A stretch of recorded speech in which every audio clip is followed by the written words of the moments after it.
Middle east से इस वक्त एक के बाद एक ऐसी बड़ी खबरें सामने आ रही हैं जो बता रही हैं कि ईरान से लेकर सीरिया, लेबनान, वेस्ट में गजा और यमन तक तनाव अभी खत्म नहीं हुआ है।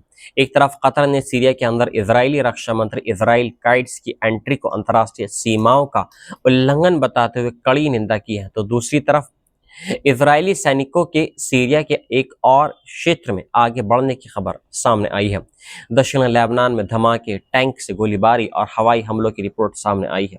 वेस्ट बैंक में संयुक्त राष्ट्र की एजेंसी यूएनआरडब्ल्यूए से जुड़े केंद्रों पर इजरायली रेड के बाद इजराइल के राष्ट्रीय सुरक्षा मंत्री एतमार बैन गिवीर का एक वीडियो विवाद खड़ा कर रहा है। इसी बीच बांग्लादेश ने संकेत दिया है कि वह सऊदी अरब, तुर्की और पाकिस्तान के बीच हुए तथाकथित मक्का रक्षा समझौते में शामिल होने पर विचार कर सकता है। यमन में हूती नेता अब्दुल मलिक अल हूती ने सऊदी अरब के खिलाफ बेहद तीखा बयान दिया है, जबकि ताइज में यमनी सरकारी बलों और हूती लड़ाकों के बीच नई झड़प की खबर सामने आई है। उधर अमेरिका में राष्ट्रपति डोनाल्ड ट्रंप पर ईरान की जंग से आर्थिक फायदा उठाने का गंभीर राजनीतिक आरोप लगाया गया है और ईरान को दुनिया से आर्थिक रूप से अलग थलग करने की अमेरिकी रणनीति पर भी सवाल उठ रहे हैं। तो इन तमाम घटनाओं का आपस में क्या कनेक्शन है और क्या मिडल ईस्ट एक नए राजनीतिक और सैन्य दौर में दाखिल हो रहा है? आइए एक एक करके इन 10 बड़ी खबरों को विस्तार से समझते हैं क्या है। सबसे पहले बात करते हैं सीरिया की, जहां इजरायली रक्षा मंत्री इजराइल काइट्स की मौजूदगी को लेकर कतर ने बेहद बड़ा बयान जारी किया है। कतर के विदेश मंत्रालय ने कहा है कि इजरायली रक्षा मंत्री का सीरियाई इलाके में दाखिल होना गैर कानूनी है और यह अंतर्राष्ट्रीय सीमाओं का एक उल्लंघन है।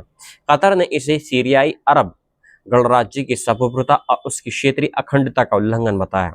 रिपोर्ट्स के मुताबिक इजराइल काइट्स मंगलवार को जबल अल शेख यानी माउंट हार्मोन के इलाके में पहुंचे थे, जो सीरिया और लेबनान की सीमा के करीब स्थित है।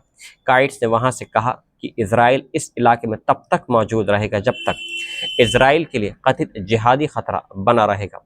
यही बयान अब बड़े सवाल खड़े कर रहा है, क्योंकि अगर इजराइल लंबे समय तक सीरियाई इलाके में अपनी सैन्य मौजूदगी बनाए रखता है तो मामला सिर्फ सुरक्षा कार्रवाई तक सीमित नहीं रहेगा, बल्कि सीरिया की सार्वभौमता और क्षेत्रीय सीमाओं का बड़ा अंतर्राष्ट्रीय विवाद बन सकता है। दूसरी बड़ी खबर भी सीरिया से है। रिपोर्ट के मुताबिक इजरायली सैनिक दक्षिणी सीरिया के दार प्रांत में यरमूक बेसिन के जुमला इलाके की तरफ आगे बढ़े हैं। यानी एक तरफ इजरायली रक्षा मंत्री माउंट हार्मोन इलाके में पहुंच चुके हैं और दूसरी तरफ जमीनी सैनिकों की एक अन्य सीरियाई इलाके में गतिविधि की खबर सामने आई है।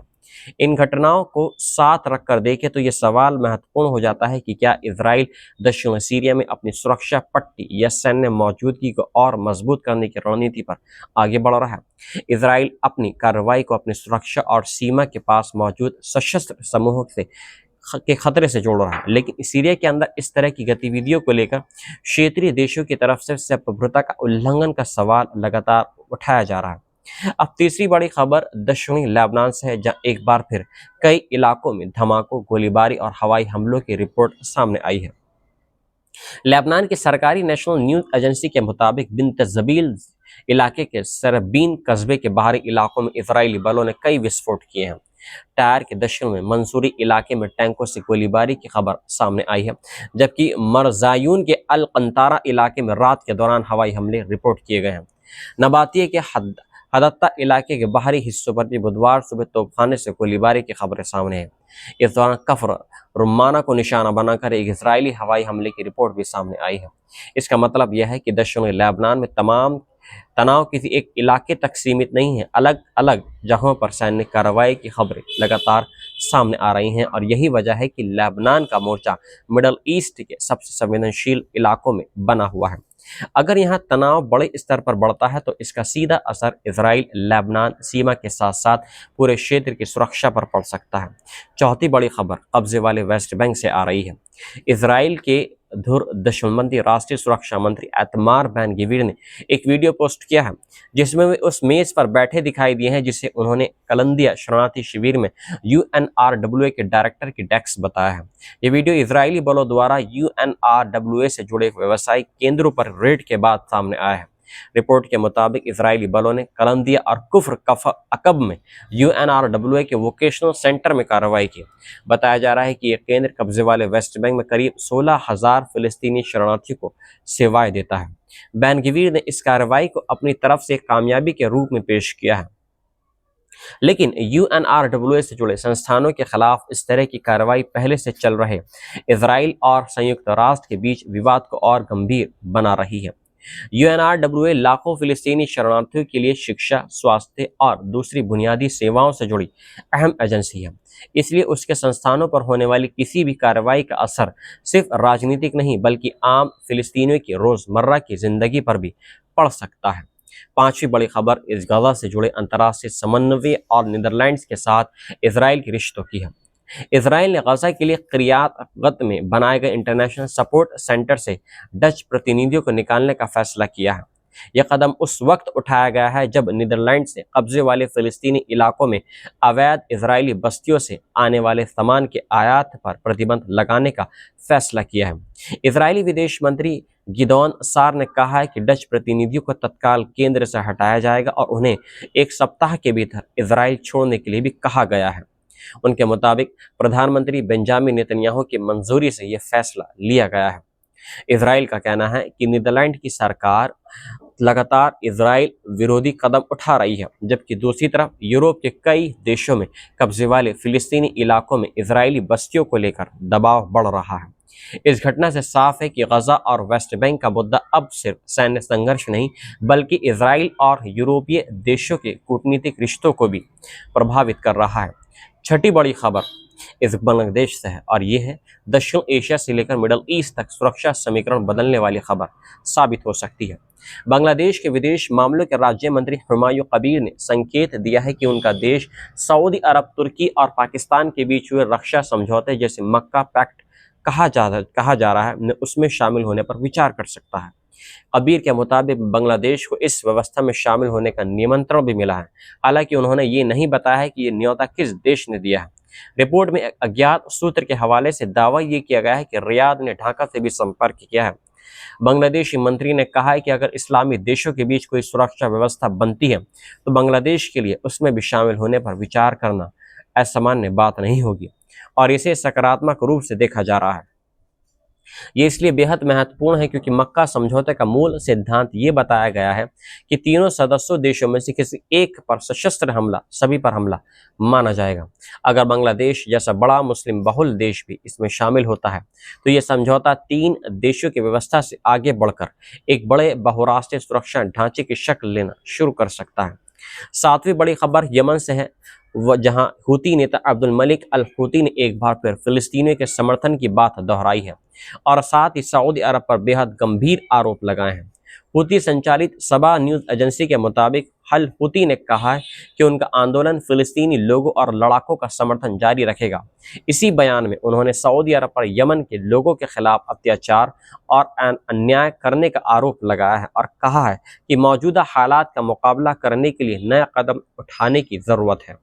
उन्होंने सऊदी नीतियों के खिलाफ सभी वैध संसाधनों के इस्तेमाल की बात कही है, ऐसे वक्त में जब पूरे क्षेत्र में पहले से ही कई मोर्चे सक्रिय हैं। हूती नेतृत्व की तरफ से सऊदी अरब के खिलाफ इस तरह की भाषा इसलिए काफ़ी महत्वपूर्ण है क्योंकि यमन और सऊदी अरब के बीच लंबे संघर्ष के बाद क्षेत्र किसी नए सीधे टकराव से बचने की कोशिश करता रहा है। अगर बयानबाजी सैन्य कार्रवाई में बदलती है तो लाल सागर से लेकर सऊदी सीमा तक तनाव दोबारा बढ़ सकता है। आठवीं खबर भी यमन से है, जहां सरकारी बलों और हूती लड़ाकों के बीच ताइज प्रांत में झड़पें हुई हैं। यमनी सरकारी बलों का कहना है कि उन्होंने दक्षिणी पश्चिमी ताइज के अल सफा इलाके में हूती लड़ाकों का हमला नाकाम किया है और कम से कम 8 हूती लड़ाकों को मार गिराया गया है।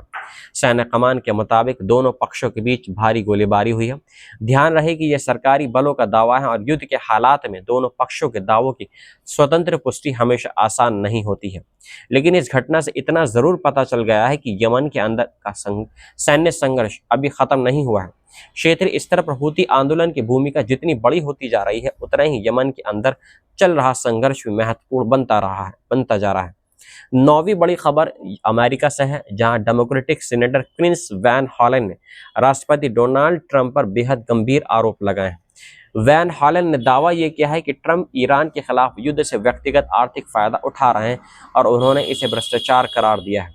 उन्होंने सोशल मीडिया पर आरोप यह लगाया है कि जहां अमेरिकी नागरिक बढ़ती कीमतों का सामना कर रहे हैं, वहीं राष्ट्रपति के निवेश पोर्टफोलियो को फायदा हो रहा है।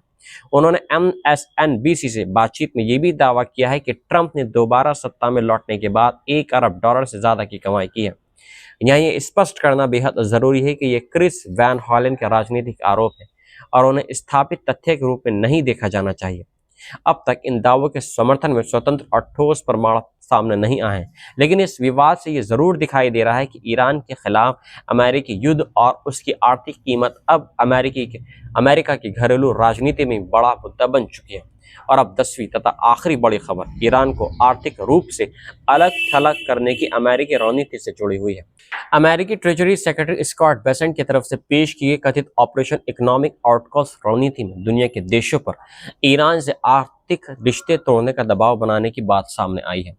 संदेश बेहद सख्त बताया जा रहा है। देशों को तय करना होगा कि वे अमेरिका के साथ खड़े हैं या ईरान के साथ, और जो देश ईरान के साथ आर्थिक संबंध बनाए रखते हैं उन्हें अमेरिकी प्रतिबंधों का सामना करना पड़ सकता है। लेकिन अब जानकारों के बीच बड़ा सवाल अब यह है कि क्या अमेरिका के पास वास्तव में इतनी आर्थिक और राजनीतिक ताकत है कि वे दुनिया के हर बड़े देश को ईरान से रिश्ते तोड़ने के लिए मजबूर कर सकता है।